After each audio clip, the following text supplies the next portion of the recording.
let's talk about it.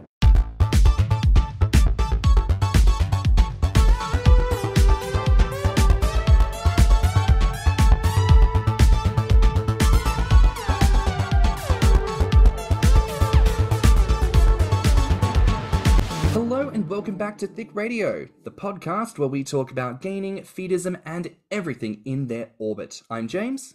And I'm Tim, so let's get into it. Today we're continuing our series of dinner table talks. We have a few guests with us, and I'm going to let them introduce themselves one by one. Cool. Hi, my name's Ashley Perry. I'm a Gurrnpool man from Cornwall country. It's off the southeast coast of Queensland, the islands just off the coast. But I'm down here in Melbourne on Boonwurrung country. Hey everyone. So my name is Berto. I'm a tribal member of Pueblo Laguna in a village called Mesita, and I'm located in United States of America in the state of Maryland. And it's good to be back, y'all. And I'm Michael. I'm from Providence, Rhode Island. I am Swedish, Viking, and Native American. And it's nice to finally meet you guys. Listen, thank you everyone so much for being here. Ash and Berto, you've of course been on the pod before. Michael, it's your first time. I'm really excited for this. It's an opportunity, I think, that we haven't necessarily had in the gainer community before, to bring in multiple indigenous parties and multiple parties from different parts of the world. So I'm kind of excited to see where this conversation goes.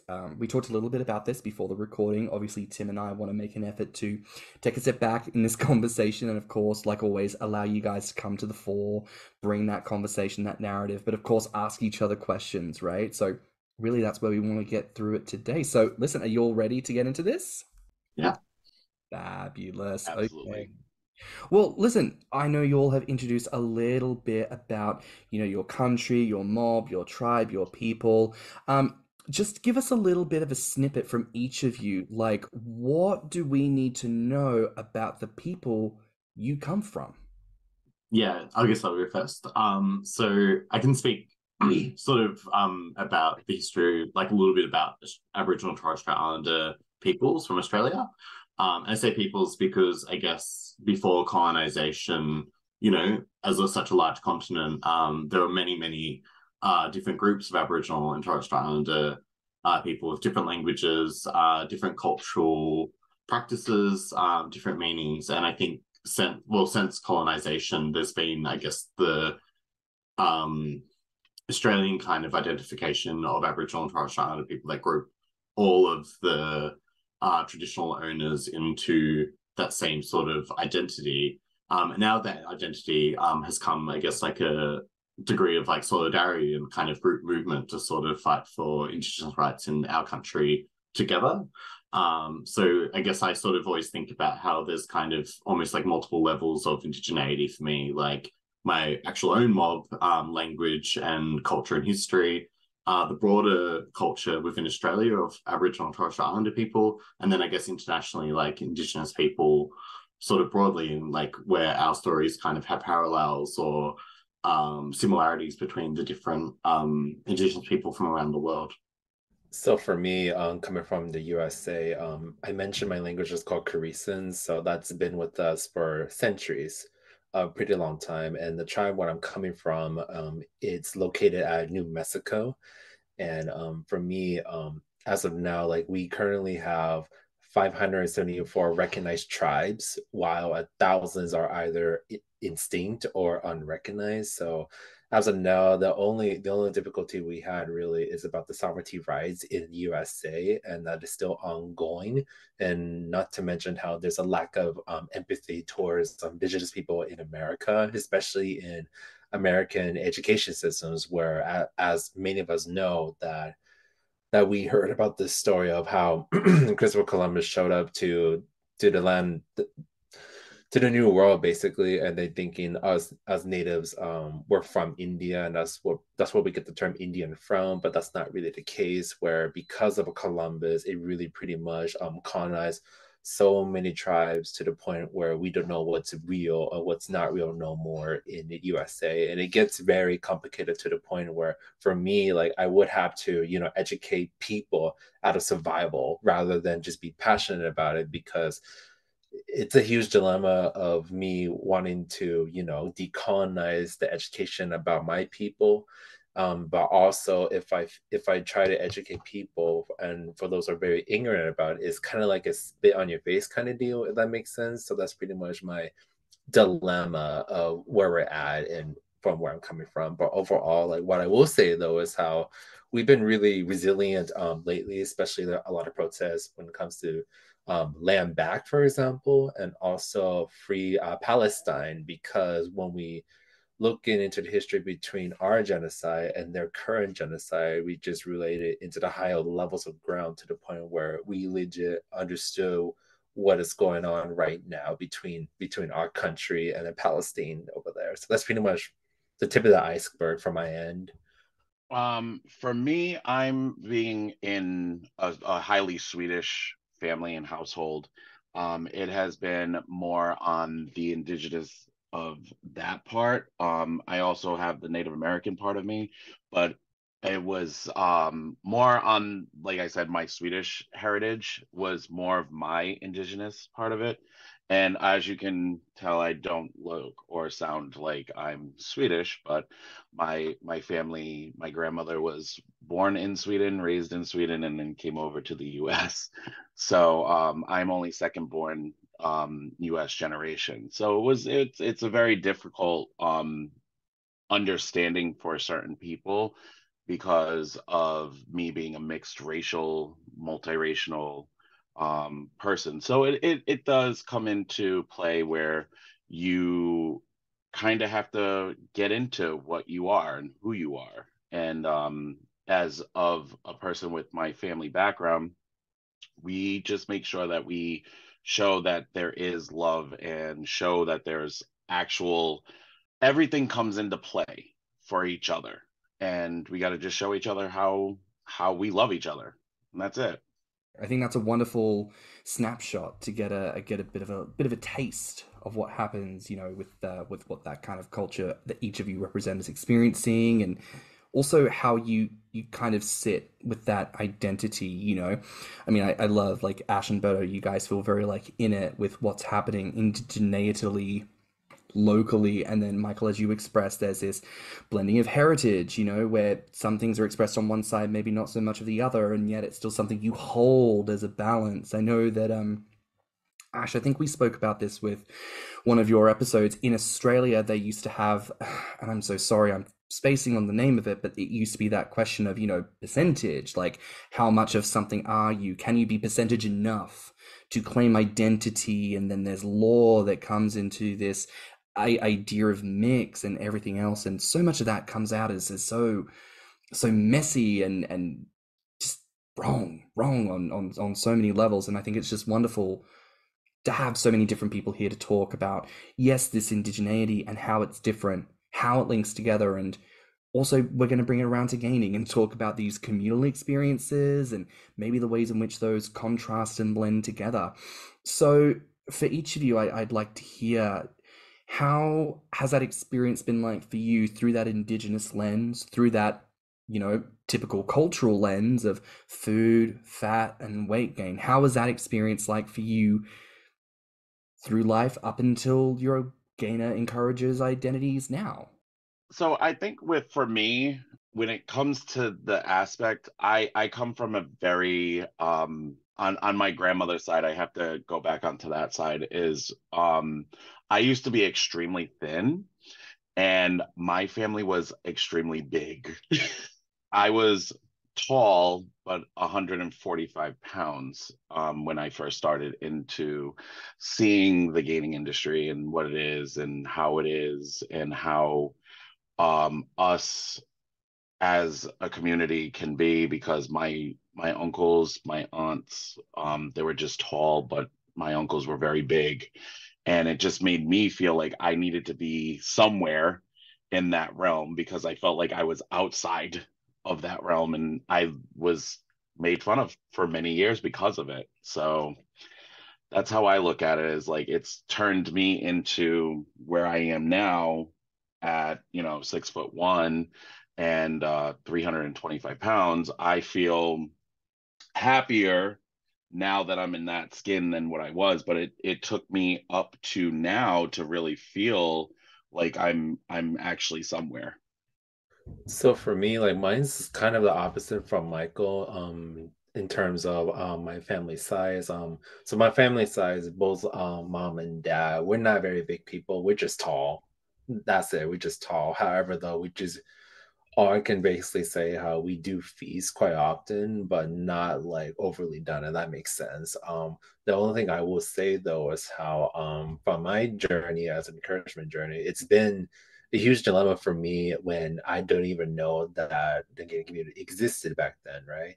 But as I'm like, understanding my identity of our community, there are times when I keep asking myself, and I did mention this on the previous episode, where I'm in a dilemma when, yes, I love encouraging people, but also I feel like I'm doing the opposite what our people wants to do of, decreasing the heart diseases, decreasing the diabetes type 2, etc.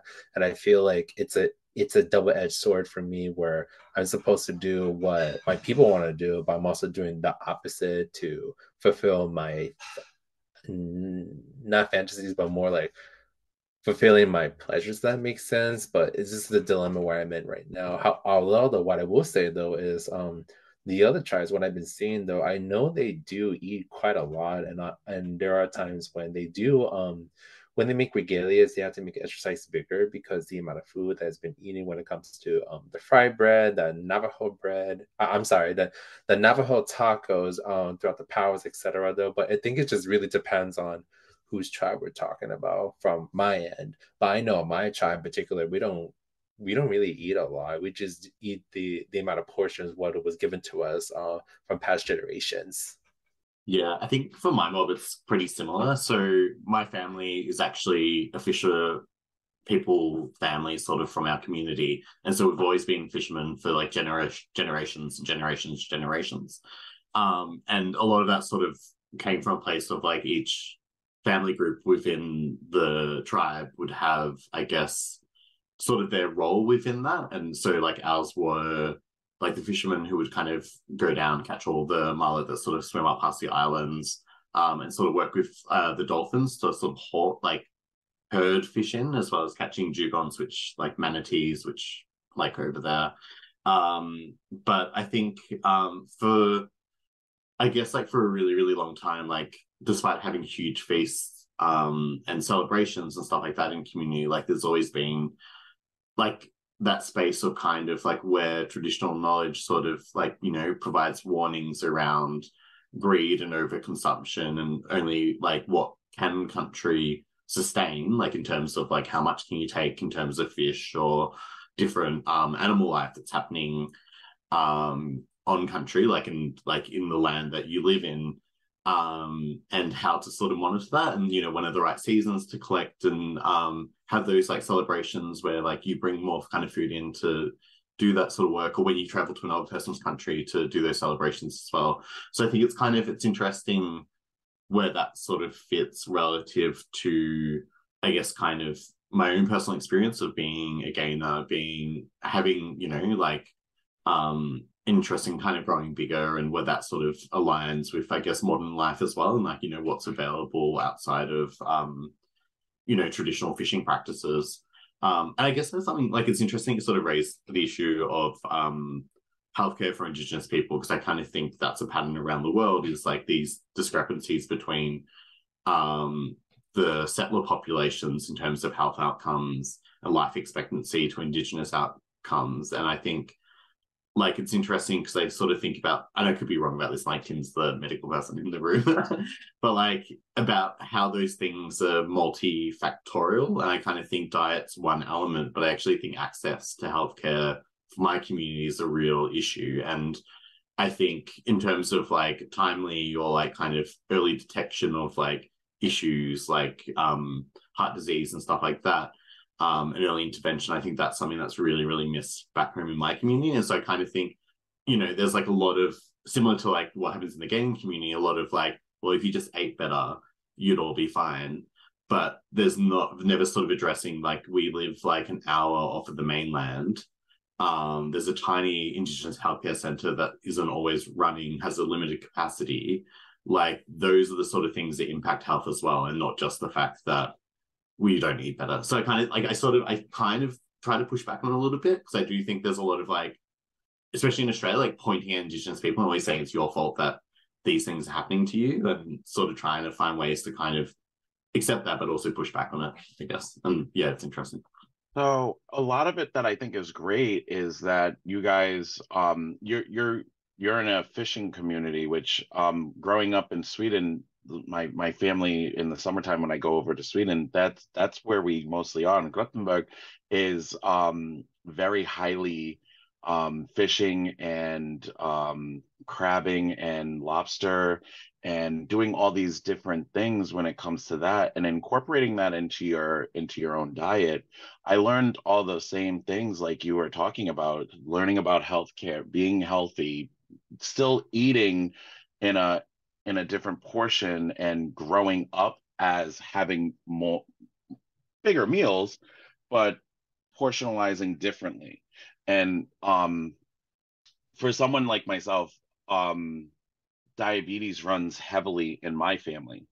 So learning all of those things, we had to have that understanding. My great grandmother passed away from what they called back in the day was the sugar disease.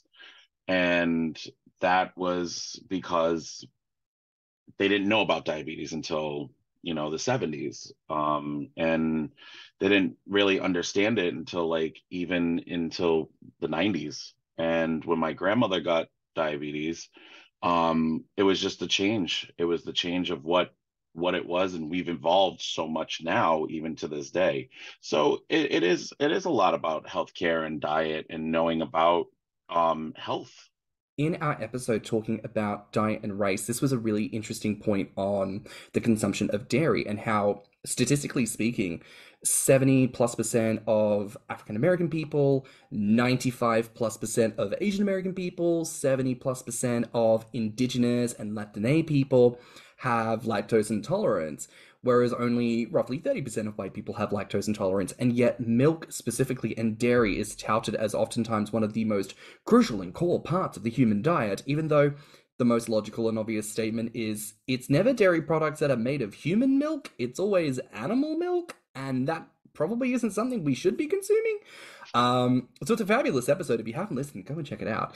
But one of the big points that it brings up is how the narrative around challenging what is dominant is often regarded as, oh, well, if it affects you non-white person, it is not the concern of the dominant to give a fuck. But we absolutely should. And while maybe as individuals we don't have so much control over the dairy industry or like the marketing money of the dairy industry, multi-billion-dollar corporations and whatnot, we are all a part of this beautiful gaming community where we are constantly talking to each other about healthcare tips, about consumption of food tips, recipes, etc., etc. So this probably brings in a very important narrative about people who are indigenous and traditional recipes and ingredients and ways of procuring and treating food, ways that have clearly sustained human cultures for thousands of years. So maybe we need to learn a little bit more from that and need to be just a little bit more observant of what non-Caucasian people are saying around food and food culture, history, consumption, production, all of that. Pausing for a moment here, Ash, you sent something in the chat about a big cheese. I watch way too much YouTube, but it's a video on actually how the dairy industry was kind of maybe misrepresented in terms of its benefit around calcium, and how that was actually more of a political move for supporting farmers who were going through an economic crisis at the time. And so, yeah, it's a very interesting video. It was completely because the dairy industry was suffering. Dairy farmers across the country were having problems because people were moving away from dairy products because they felt like crap when they were eating them.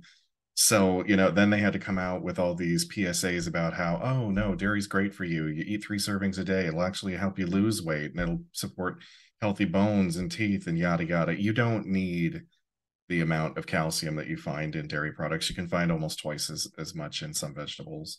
Yeah.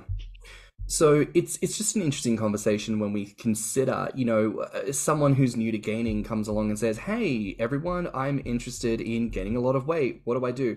Everyone jumps in the thread and goes, gainer shakes, milk, drink milk, cheese, butter, and cream. And as the self-confessed butter queen, I ain't saying nothing on that. My position on butter will remain as it is. I ain't apologizing for it. However, butter is always 3 sticks preferable to margarine.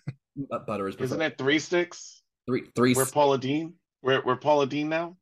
Is it at the Paula Deen? I think when I have my cooking show, I'm gonna have to have a bouffant that is even bigger, even just more like that episode of The Simpsons where he puts like makeup in the double barrel gun and he shoots Marge in the face. That's gonna have to be me, like Southern Belle makeup, just insanely deep frying sticks of butter and making things happen. But my butter future is beside the point.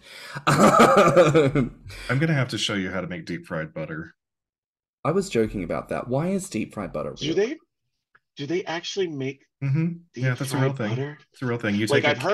I've heard of the deep fried Oreos and those are deep good too. fried Twinkies. Like I've had them, but I've never. Oh yeah, it's simple. You just take a cube of frozen butter and you wrap it in phyllo dough, and then you fry it very quickly. Well, Ash, when I'm back in Australia, bitch, we gonna have to make this happen. Just want to take a moment. That was a bit sus that James's video just cut out for a little bit when we were talking about that. I was just like, what? Just me silently like jerking off to butter behind the camera, like patting my little stick of butter, like, shh, baby, they're not talking about you. It's fine. It's fine. Oh, and I still have to look up that recipe for butter cake from Wawa because you went nuts over that. Yeah, when I was in America, he fed me something called butter cake, and I was like, what do you mean? And then he put it in my mouth, and I came on the spot, and it was incredible. Like, my God, butter cake. Thank you, America. Butter cake is like the southern part of the state because I had not heard about that until I moved to Florida. Now, something that I have heard of from one of y'all before that sounds delightful and I have not yet had is a Navajo taco. Berto, you told us about this on your original Indigenous episode. Would you mind explaining for us again and for the listeners, what is a Navajo taco? A Navajo, wow. Well, for the back of letter term, for those who doesn't really quite get it, think of it as a giant tostada, basically. Except that originally it comes from the Navajos, where they actually make their own dough. They actually pat it back and forth like almost like a flat pancake. And at first they would put all the dough into the deep frying pan oil and just let it cook for a moment. And as they're making it, they're putting it on with ground beef, with beans, and then they shredded the tomatoes, shredded the lettuce, shredded the cheese, add a little bit of sauce on top of it, and then once the fry bread is done, you put that as a base. You slap the ground beef with beans, lettuce, tomato, diced onions, basically whatever you want to put on it, and cheese, and then put a little bit of sauce, and there's your giant Navajo taco, and they're my favorite. And most of the time, you will find it at the local powwows here at the USA. Doesn't matter where you're at, you will find a Navajo taco at any powwow, unless you know someone who's native who knows how to make Navajo tacos or native tacos, whichever you want to call them. I have yet to perfect it on my end, so. Girl, I'm gonna need 10 right now. Like, I don't care if I'm not invited to the powwow. You bring it out to like the forest edge where I can meet the bitches, and I will sit there gladly and eating the Navajo taco because I want to eat that shit. That sounds delicious. To tell you the truth, even just one taco, you'll just get full really quickly. You don't even need a second one. How big are we talking? Right up. I'm thinking like a taco-sized taco. How big is a Navajo taco? Oh, she big. Okay. Yeah, she's big. We're not talking about a small one. We're not talking about teeny tiny. No, we're talking about big tacos. So like the size of a pancake? Pretty much, or even bigger than a pancake. Dang. I'm already drooling right now. So let's just have like a powwow, just so that way we can just have all of that. Just have it to ourselves, basically. Yes, so. just us. I'll be happy with that. Yes, ma'am. And I will do what I can to get one of them. God damn it. I mean, Ash, bringing in here, like as part of like a fishing community, is there like, and I'm pretty sure we would have asked you about this last time, but is there like a traditional like meal from your mob made with like local fish and produce, or is it more just like shit gets fried or cooked and we just like pass it around and have a nibble? Yeah, pretty much it's like mostly just sort of fried fish. Hmm. So the two main things, like the delicacy is dugong, which is like a really like it's a sea mammal, very fatty, like, and that's like the kind of delicacy that's eaten. But then in terms of like the majority of the fish, it's mullet, and it's like kind of, I guess, traditionally cooked just in the fire, like sort of kind of wrapped up and prepared, and then sort of cooked in the fire. Nowadays, it's like mostly just fried, so kind of like fried on a grill top. And it's really delicious, and it's really nice because it's kind of like, even though that style of cooking has kind of changed over time, it's something that every time there's like a big event on the island, like my family will cook up for everyone. So it'll be like, like literally, what are they called? Like cold boxes, like full of fish, like that were prepared, and then whoever's like there, like about three people on the grills cooking them for like the whole township, and it's really nice, like to just have everyone kind of come together around food and do that. I guess the other thing that's sort of like from the mission times, it's also like really, really popular back home, is just like kind of various stews made out of like different things. So like kind of different shellfish and stuff that like mob would collect off of the beaches, cooked up into like a curry, and various other kind of dishes like that. And so like a lot of it's like kind of like large, like either, things that are sort of semi individual, but like kind of actually just big sharing sort of dishes where everyone's kind of eating roughly the same thing. And yeah. Very that a lot of this hand motion going around like for the table. A lot of this just sort of goes around, very that, very that. Now, Michael, and we covered this in the Norway episode because for a second we thought that like the shark like fermented blubber thing, but no, that's like Icelandic, right? Like she's different. It's Icelandic and Finnish. The But Finnish love that. but Swedish. What's like a specific, from that family, like what's like a specific meal or like a food that you think really represents the vibe? So a lot of what my family does is fermented herring. And at first you would think that it's actually really disgusting, but it's actually really good. And it smells horrible. It absolutely smells horrible. I was about to say, if it smells But anything like pickled herring, it smells horrible. it's similar. It's basically similar. That's what it is. It's pickled. Okay. Because I've had pickled herring, but I've had like Polish pickled herring, so I don't know if there's a slight difference in the process. There's two ways of preserving it. So the Polish way of preserving it is a little bit different than the Swedish way. And I think it's just the way that they actually prepare the herring. And the other one would be the everybody knows it. It's a Swedish meatball. Oh yeah, like duh, like So Yes. is it made the same? So like my mother is Polish, and I mean not like she's not an immigrant or anything. Like she's like fifth generation, but so like her thing was always, oh, I should make Swedish meatballs because she thought it was a very Polish thing to make. And like so is it made the same way? Because she would use like sour cream, heavy cream, milk. So it was like it would come out like white, essentially. Is it made the same way? No. Ours are the traditional way of making a meatball is with pork, ground beef, or duck, depending on what you have. And then it's like onions and tomato sauce, and there's just a lot of different pieces just to hold it together. And then they use a breadcrumb that they don't have here in the States, but they do have it over there, where it's nice and it's crunchy kind of. And then what they do is when they cook, it gets beautifully golden brown, and it's beautiful. The sauce is what makes it, really. The gravy that they make, that's what really makes it. Oh, damn it. I knew we shouldn't have talked about food on this damn thing. I mean, every time I get hungry and I'm like, bitch, this is not good. I had dinner. Now I need second dinner. God damn it. Now listen, this is hardly indigenous, but like, this is what my mother introduced me to back when I was a child. It was drippings, which if you've never had drippings, it would be where like throughout the week, they do meat, they roast it in the pan, but they roast it in the same pan, and eventually that pan will fill with the grease. End of the week, you put that tray under the grill, it gets all nice and hot and bubbly, and then you just get slabs of bread, slices of it, and just lay it in the grease and let it cook and let it fry, and then you have that.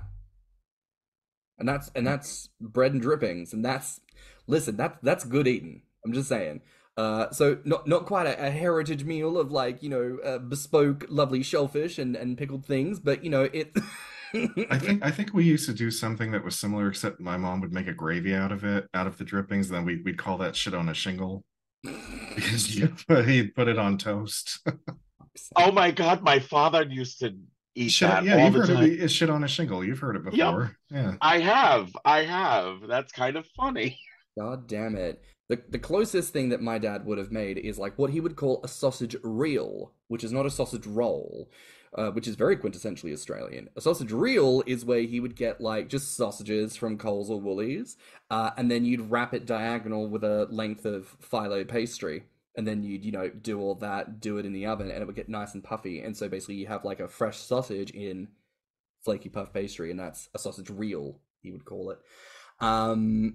But we gonna have to stick away from food now because I'm getting too hungry to function. So thank you everyone for sharing. This was wonderful. This is a gainer podcast. How do we shy away from food? I know, but I'm getting fat now, and I can't have these constant conversations about food when I don't have it in front of me. It's, sorry, go. So I was just gonna say, I've been on a different podcast, and we actually did that one over food. And I'm just saying, if we're ever in the same country, in-person recordings may be the way to go. Listen, we talk about this. We'd love to do like an actual like sit-down chat show one day where it's like full visuals, like we're on camera, but like instead of it being like at a studio with like a round table, it's like everyone's in like a lazy boy recliner with like a little side table for like snacks and drinks, and it's like some poor bitch producer having to like run around set switching microphones off because you can't hear the conversation because some fat bitch is just eating constantly, right? So speaking of Adam, some flustered PA will run up to you like, Tim keeps falling asleep. And then I'm like, the segment of the show where we got to jab Tim with the cattle prod. He's with the cow. We need to jab him like a cow. I'll jump up and be like, hey, what's going on? What? Oh my! What we should do really is have like the big table, and all of us are sitting around, not a round table, but just a long table, and all of us are sitting and we're just eating each other's dishes. Now that could be a really cute series, right? And yes, we bring the indigeneity into that with some traditional meals, but we could bring in people from all over the world to be like, what, let's talk about the fat boy meal from whence you came. Let's talk about like this fabulous dish that we're sleeping on that people can throw together and, have glorious, glorious calories in a delicious array of flavors. Giving me ideas for the future, bitch. To bring it back round, with indigeneity and with gaining, I love that you've all also shared that there have been different narratives for y'all when it comes to what is it like to prepare and consume food, because there is this element of preservation and conservation. It is a very Western ideal to consume and then make more and then consume more, but a very traditional ideal of saying you only take enough, and we practice taking enough. And as you've expressed, that sometimes rages against, the desire to gain versus this.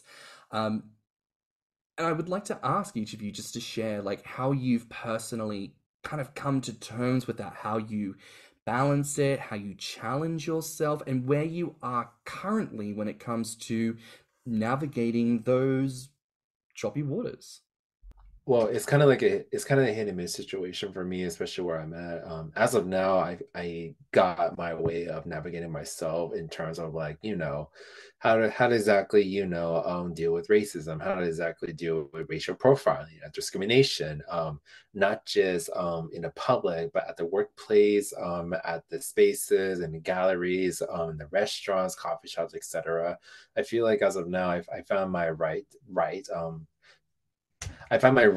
spot to how to navigate it, but I feel like it's only temporary for me because there's always going to be new conflicts coming out almost every day, to the point where you have to start from square one again. I'm speaking for myself, from the area where I'm at right now, where I feel like there are times when there's a problem, I was able to figure it out and solve it by doing some research about it, by how to communicate with that, etc. But then the next day, a new problem arises because, as I've been saying so many times, about there's so much lack of education through all non-native people when understanding about indigenous folks as well, because the amount of media has been shown about us, that's all they can rely on, because this is all they know, rather than taking the time to research about the books, the novels, the arts, the music, etc. But there's like no encouragement in the non-native community, where ourselves it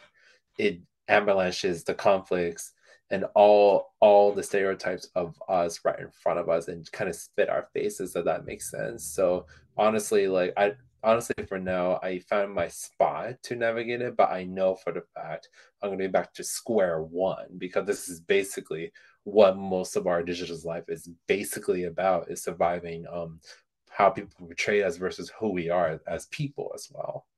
And I can go on with this, but what I've been speaking on is literally the tip of the iceberg as of now. So it's so much deeper into it, if that makes sense.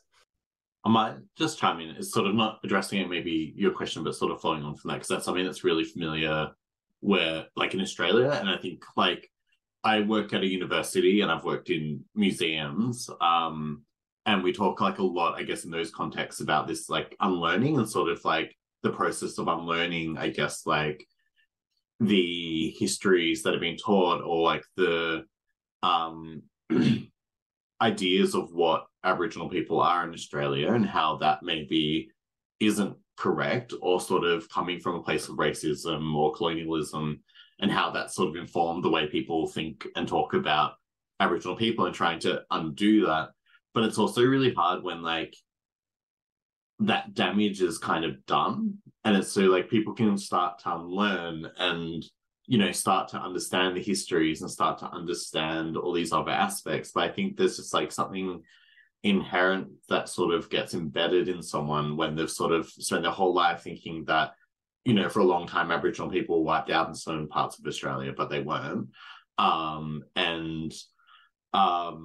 Ideas around, I guess, like what our culture is, what our expectations are like for Indigenous futures, and all these different things. And they've kind of already have their own sort of ideas of that. And I think it's really hard in the space that I work sometimes, is like I'm working with like some actually really respectful, understanding, well-meaning white people, or other settlers in Australia.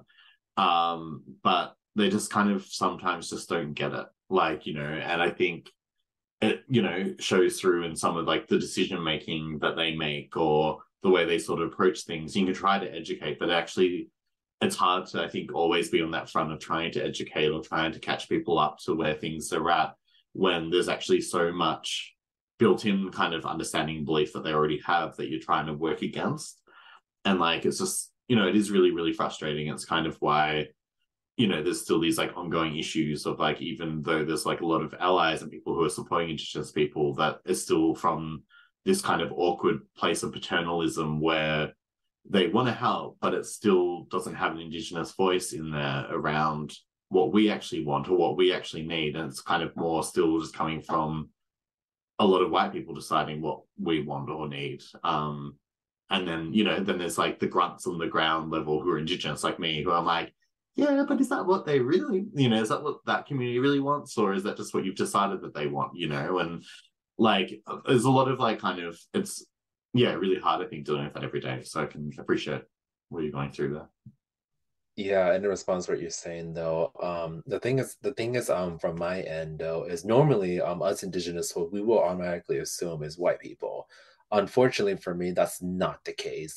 It's been ongoing throughout the people of color has a lack of understanding of my people, and I would have expected them to, to understand about us, at least the baseline about us. But the fact is how some that I know of, there are elders, but also like has a lack of education of our end. And I kind of expected them to at least have an understanding about us, but I also had to remember how their timeline back then is a lot different from the current generation right now, because I do remember from their timeline at the time when the American education system, that's all they taught them about, like how USA is the greatest country on earth, and how Columbus, pretty much made the better country for them, and how USA helped the people of color, but really it's not helping them. It's actually taking advantage of them to profit off of it. And that's why I said earlier, it's a dilemma for me, to the point where almost like many people I know of, they're influenced by the white man's game at the end of the day, where it's even more harder for me to decolonize from the people of color rather than the white supremacy itself, because as indigenous people we will automatically think that they know better, if that makes sense. But that's not the case for all of them, because I had to remember, as I said before, is they come from different timelines, different time zones, different backgrounds, different approaches to life of how previous generation taught them about the way of living, but also what they know about us, of the lack of information about the indigenous people here in USA. So it's a huge dilemma as of right now, and I think that's something that we haven't really like talked about at the dark side of things, and that makes sense, rather than like the bigger picture of it. Like if we were to talk about the minor holes of it, and maybe that could close it out to make it even more stronger allies, if that makes sense. But as of now, it's been kind of like running back and forth and so on and so forth, if that makes sense what I'm saying, because it does sound complicated. Now I'm thinking about all this. So I completely agree, and I think that's something that I've seen here in Australia as well, and it really, I think, hurts as an Indigenous person when you see other minority communities accept and be indoctrinated into the nation state, like the state that's colonized, because they've benefited from that. And so rather than like communities that you'd expect to have solidarity for Indigenous people, like in Australia, for example, there are other Indigenous communities who have moved to Australia, like, Indigenous people who have moved to Australia from the Pacific and from New Zealand, and like just like a really practical example, like not like no shame on the Maori, but like I was campaigning for the referendum that happened back in Australia, which was for Aboriginal and Torres Strait Islander voice to Parliament, where we would actually then be able to actually give recommendations to our government on the things that affect us. And it was like so hard to be handing out that day where people coming in to vote for this. And there were a number of people of color, a number of Indigenous people, like from my community that I live, that just went and took the no pamphlet, that wouldn't even talk to me. And I'm kind of like, are you serious? Like, is your life that good under colonialism and in Australia that you can't even acknowledge that you've been indoctrinated into this belief that like, I don't like, it was incredibly hard. And like, I'm not really describing this very well, but I think it's something that probably can't like understand the context that it is in the US and how that sort of played out. But I think there's similar kind of smaller examples that happen here where you sort of expect some community solidarity, and when that's sort of lacking, it's just, yeah, like where do you kind of go from there? And it does leave you sort of in the lurch as like a small community as well. you pretty much hit the nail right there. This whole thing with the white privilege and how some people were benefiting from it, it pretty much made things a lot worse for our end, pretty much. And I know we haven't really got to Michael, but I'm curious, like from his end, from Michael, if there's anything what we said is related to what we were talking about in terms of like surviving out of like try to decolonize about us rather than letting media be the reliable source. So, being in a northeastern region of the country, um, we do have those types of white privilege. For me, I didn't have that. I didn't have that type of relationship because I grew up in Rhode Island and I grew up in like the northeastern part of the country. But I did notice that when I moved to Florida for 3 years, um, I was racially profiled. And it was very odd for me, considering I come from a background where my family came from a a lineage where we came over to the US late. We didn't come over like my grandmother's side of the family, and I reiterate a lot of from my grandmother's side of the family because I grew up mostly with her. So, the heritage from that, my grandmother was born in 1932 and she was born in Sweden. My great grandparents were born in Sweden. My great grandmother was born in Sweden. And they all immigrated here in the 1900s, went back over to Sweden and then came back again during World War II. So for me, it was a little bit different growing up because we had more of a different heritage line where we were part of an issue where race was a big thing. And I grew up having to learn about how race and being discriminatory towards people is not an option in the household. So you love everybody equally because no matter what, it's not about the color of our skin, it's what our heart is. So it in a sense for me, I never had that problem. Now, coming from a mixed race household, my biological father is Native American and Puerto Rican, and my mom is Swedish. So it's at the time when I was born, interracial marriages and interracial relationships was a huge no-no. It was the worst thing to do. So my mom and my dad had to deal with all of that. And to see where you guys are coming from right now, I I'm not used to that. So I feel for you guys because that's just not fair and it's not right. Right now in the world that we live in today, I'm seeing more and more of that type of discriminatory background and demeanor with the newer generations and the newer people and trying to take over white privilege per se, quote unquote, where we're all privileged to be here. We should be loving each other equally. That's how I've always took my take on it. Something that resonates with me with what a lot of you have been expressing in this last part, and I want to thank each of you for bringing that conversation. And Michael, like you say, you're bringing in this idea of, what your families have experienced over the generations, like, and that's another conversation in and of itself, how indigeneity and different racialized identities have acted over the decades and how people have had to learn to adapt and come together and why people might take specific positions. I think this is a wonderful conversation. It's very invigorating to hear like all the different facets that go on. I want to ask of each of you here if there's an element to this conversation around indigeneity and gaining and encouraging and fatness and food. Is there an element that we haven't talked on yet that you want to bring up for the listeners?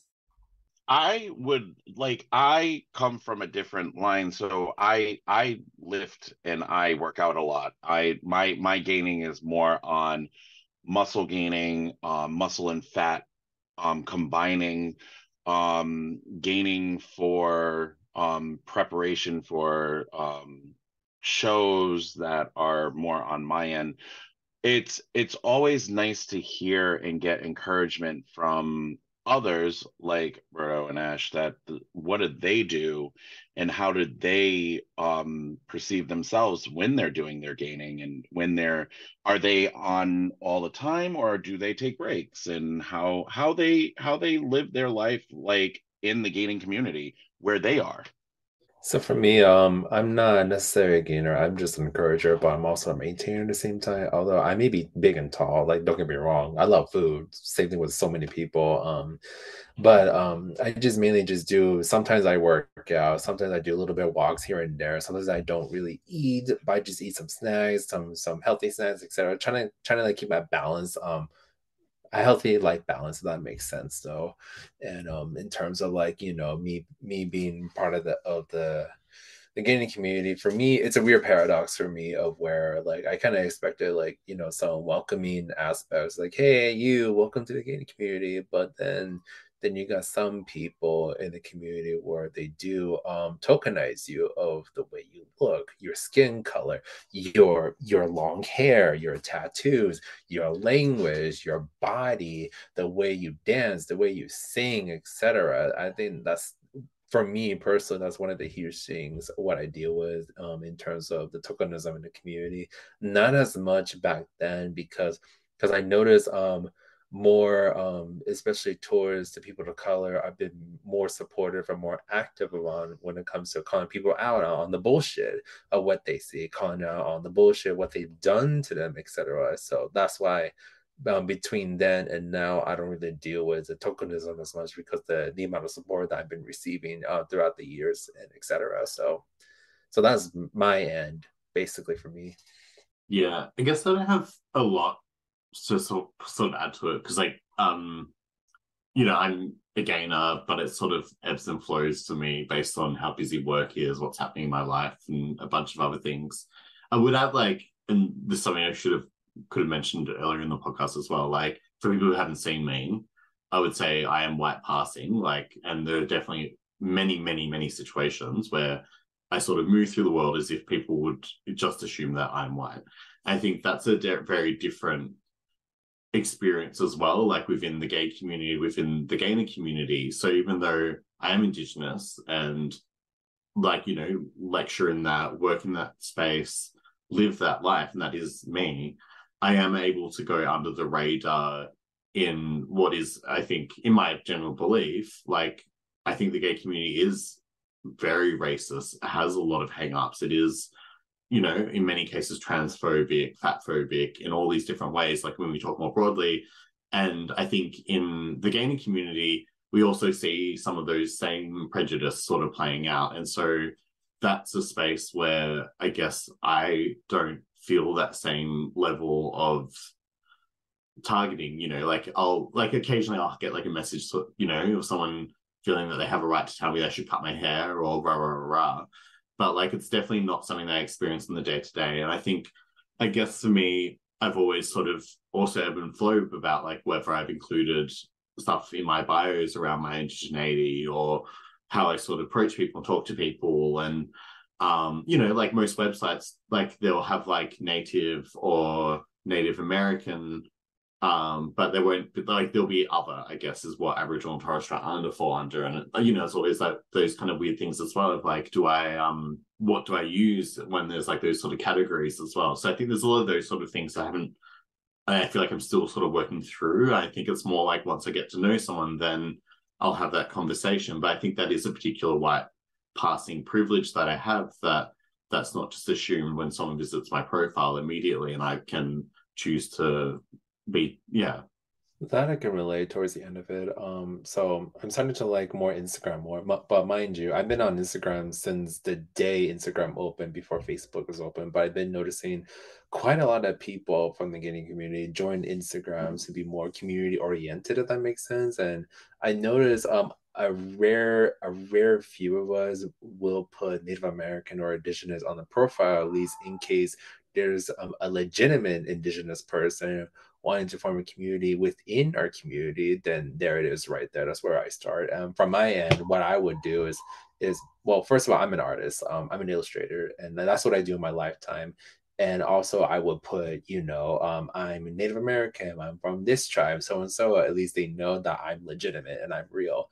And on top of that, discreetly, what I would do is how if any people from our community, the Gated community, wanted to just follow me, just support my artwork, etc., I keep it transparent as much as possible. That way, at least they know that I'm part of the community, but also I'm also advocating for Native community as best as I can. Not just Native community in USA. I'm talking about national throughout Indigenous people as well, since technically this month it is Indigenous Heritage Month, so that's a good time to start advocating one another, start advocating in terms of their cultural heritage, their background, etc. Yeah, I have to agree with you on that. I have to agree with both of you because I think a lot of it has to be, especially with the Native American Indigenous Awareness Month. It's very, we need to stick together and we need to band together regardless because we got to support each other no matter what. It's more of like how often can we do it? I know this is the challenge for all of us because the work-life balances, our personal balances, our social balances, etc. But I definitely love the idea of try to create some kind of a chat community, like explicitly Indigenous people only, not just the USA, not just Sweden, not just Australia. We're talking about, well, like I said before, national Indigenous people across the globe. That way, at least, not only that we're supporting each other in our gaming community, but also we're supporting our actual real Indigenous blood within us as well. And not only that, but also relating to one another of different lifestyles, different strategies, different approaches, etc. But for the most cases, we tend to relate to it because the history, what was taught for us, and also how the today's society works for Indigenous people nowadays. Yeah, actually, I do agree with you on that. I think it's true. It's very, very true. But we have to kind of be more of a community for each other. Everybody. It doesn't matter what part of either Native American or even Swedish or Norwegian or any kind of Scandinavian country, Europe, South Asian, doesn't matter where you are, just that community in general, we need to be cognizant of each other. I love hearing this because I wanted to wrap up with a question about like more specifically from like the gaining community side of things, like what can people do to create better support for indigeneity within the gaining space. But I think that idea is brilliant. I'm not sure how that's going to happen. Indigenous people here on the call, people listening, talk to one another about community and creating things where it's all for y'all, and that's kind of support network. Berto, you mentioned you're an artist, you do commissions, and also you, bitch, have done some fucking gallery shit. And Ash, you have also done installations before through some of your university work. Like, there is some real potent stuff. And Michael, I know that you've done like powerlifting and you've done competitions and stuff. Like, there is some representation of power and strength here on the call today. So I just want to ask, genuinely, is there anything from like the average listener who probably isn't Indigenous, as far as gaining goes, as far as community support, all of that goes, what is the number one takeaway you would want people to have from today's conversation? Well, from my takeaway, I just want them to know that we still exist today. We still exist out there. We may not look like what people portray us back then, but this generation and this timeline is different. Learn to adapt from it. Take time to research about us, and hell, just ask us like what tribe we're from, and we'd be more than happy to talk about the tip of the iceberg about ourselves rather than just making up lies about us, etc. So, and lastly, what I will say though is, if you know any Indigenous friends, like whether it's in the gaining community, whether it's in the non-gaining community, I just want y'all to support your Native friends as much as possible, because there's not many Native people nowadays in Native spaces, because the whole average of 0.1% nowadays. So support your indigenous friends as much as possible, because they're going to need it throughout the timelines. Yeah, what I would say is learn whose land you're on, which is, I guess, something like, it's a more radical kind of approach of just kind of going like, if you know you live in a colonized land, do the research, find out who are the mob who live there, and you'll probably be surprised with actually the fact that those mob are still there. Like, they will have community organizations, or if they're not there, what is that history? Make yourself aware of those histories or where you live.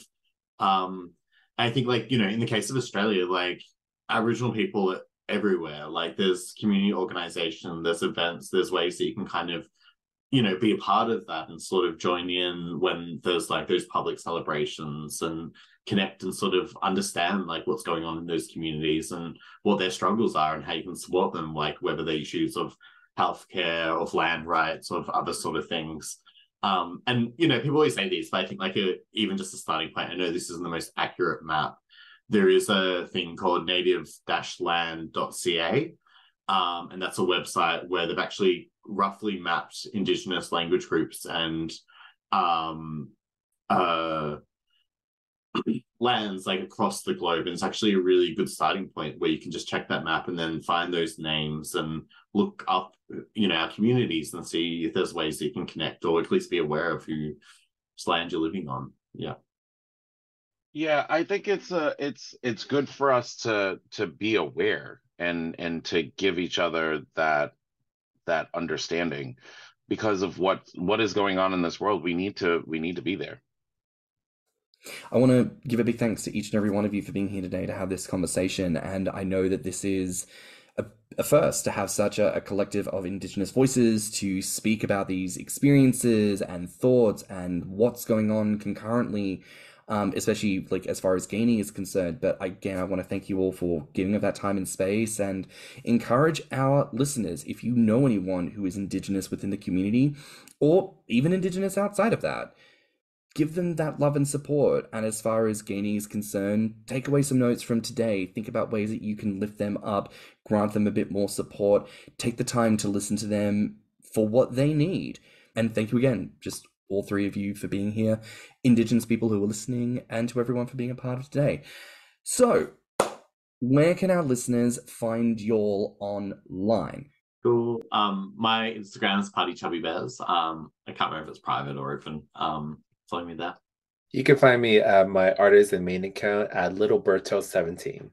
And you can find me on Instagram and probably about every single platform you can think of as bearluva09. Well, listen, that's it for another week here on Thicc Radio. Please remember to like and subscribe, rate us 5 stars, and leave us a good review. Now listen, if you all liked this episode, the podcast, or just us in general, please share it with your friends and encourage them to tune in. You can find me on Instagram and BlueSky at stannnum. And you can find me on Instagram, Twitter, YouTube, and TikTok at thiccmouse. You can also look us up on Instagram, YouTube, and TikTok at Thicc Radio, or at our website at podpage.com/Thicc Radio. If you want to submit a voice note or become a financial supporter of the show, you can find the links in the show notes, and you can also write to us at thethiccradio@gmail.com. So until next time, bye, Fats. Bye, Fats. Bye, Fats. Let's talk about it.